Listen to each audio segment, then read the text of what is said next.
حضور اکرم صلی اللہ علیہ وآلہ وسلم نے فرمایا کہ وحی نازل ہوتے وقت کبھی مجھ کو گھنٹی کی سی آواز محسوس ہوتی ہے، اور وحی کی یہ کیفیت مجھ پر بہت شاق گزرتی ہے۔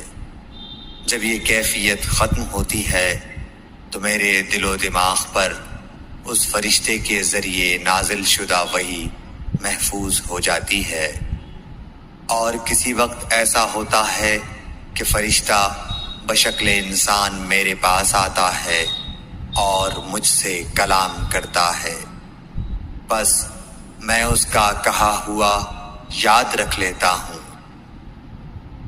صحیح بخاری حدیث نمبر 2۔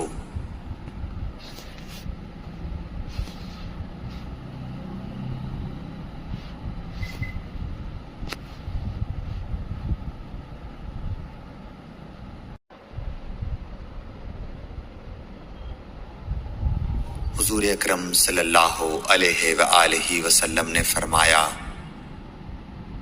کہ وحی نازل ہوتے وقت کبھی مجھ کو گھنٹی کی سی آواز محسوس ہوتی ہے، اور وحی کی یہ کیفیت مجھ پر بہت شاق گزرتی ہے۔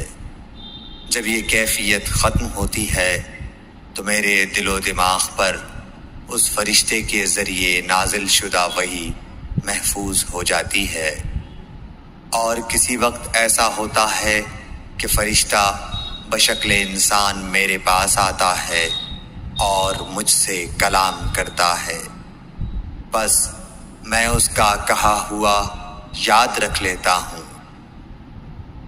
صحیح بخاری حدیث نمبر 2۔